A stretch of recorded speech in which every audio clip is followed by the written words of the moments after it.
Bonjour, je vais vous donner les 4 étapes vers le bonheur professionnel.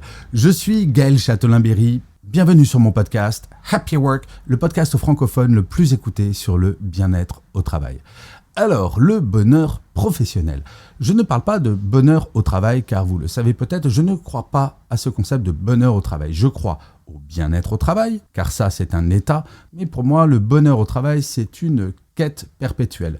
Quand je parle de bonheur professionnel, c'est donc une expression pour dire comment, dans l'absolu, être satisfait de ce que l'on fait au travail.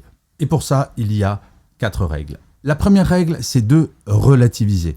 Relativiser quand on est au travail, c'est d'avoir conscience que ce n'est qu'un travail. Votre vie, ce n'est pas votre travail.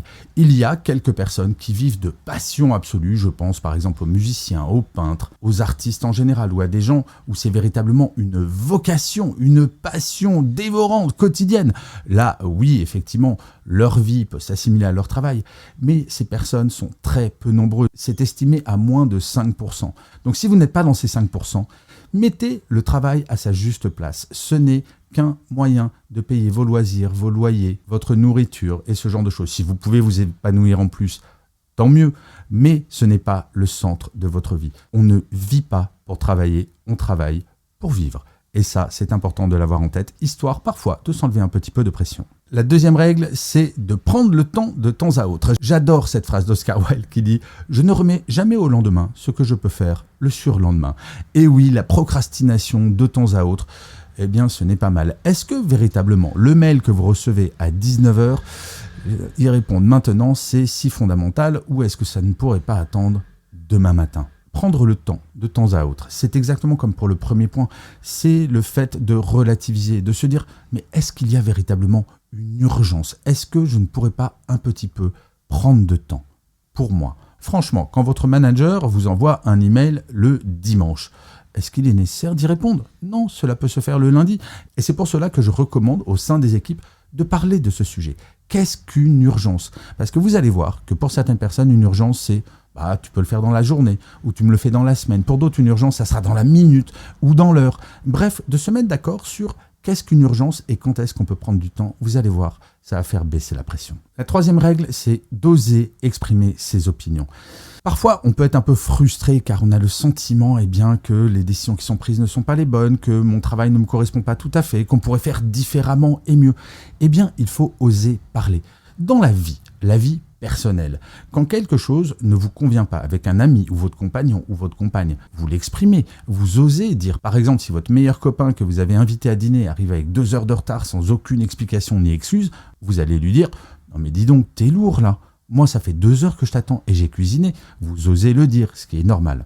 Eh bien, dans votre vie professionnelle, vous pouvez, voire vous devez faire la même chose pour vous sentir bien dans vos baskets. Si votre manager vous parle d'une façon qui ne vous plaît pas ou s'il arrive en retard à une réunion, vous avez le devoir d'aller voir votre manager en tête-à-tête dans son bureau et lui dire « Écoute, je ne sais pas pourquoi tu t'es comporté comme cela ou tu as fait cela ou dit cela, mais ça ne me convient pas, je ne suis pas à l'aise et j'aimerais que l'on en parle. Pourquoi tu fais ça ? Est-ce qu'il y a quelque chose que je n'ai pas compris ? » Bref, osez parler, osez dire ce que vous pensez, notamment à votre hiérarchie, c'est très important. On peut tout dire à quelqu'un tant qu'on est mis à la forme et que c'est dans le sens de l'intérêt de l'entreprise. Et enfin, le dernier point, restez vous-même. Je suis assez frappé de voir des gens qui sont un petit peu schizophrènes entre leur vie personnelle et leur vie professionnelle. Jouer un personnage, c'est très stressant et en plus, si vous n'êtes pas vous-même, vous ne pourrez pas donner le meilleur de vous-même. Le stress de jouer un personnage, le stress d'être quelqu'un de différent va réduire votre productivité. C'est mathématique. Et pour éviter cela, le meilleur moyen, c'est d'être véritablement vous-même et d'expliquer parfois, si on vous pose la question, mais dis donc, t'as changé, et d'expliquer, non, j'ai pas vraiment changé, je suis véritablement moi-même. Alors être soi-même, ça ne veut pas dire hurler sans arrêt, avoir des émotions en permanence, mais les émotions, par exemple, ne sont pas tabous, encore une fois, comme pour le point précédent, tout est question de forme et de fond.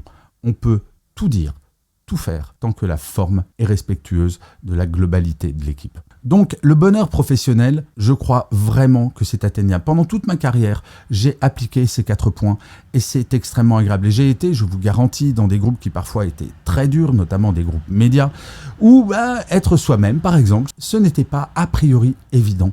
Mais je l'ai fait et ça s'est très très bien passé dans ma carrière. Si vous voulez voir mon parcours, vous pouvez le voir sur mon profil LinkedIn.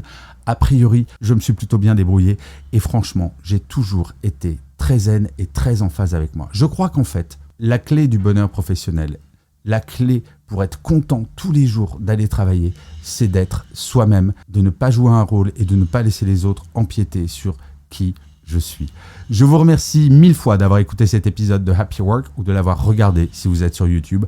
N'hésitez surtout pas à vous abonner sur votre plateforme préférée, cela vous prend 3 secondes et c'est très important pour que Happy Work dure encore très longtemps. Et n'hésitez surtout pas non plus à mettre des commentaires sur Apple Podcasts et sur Castbox. Pareil, cela a un impact extrêmement fort sur l'avenir de Happy Work. Et en plus, de vous à moi, ça me fait super plaisir.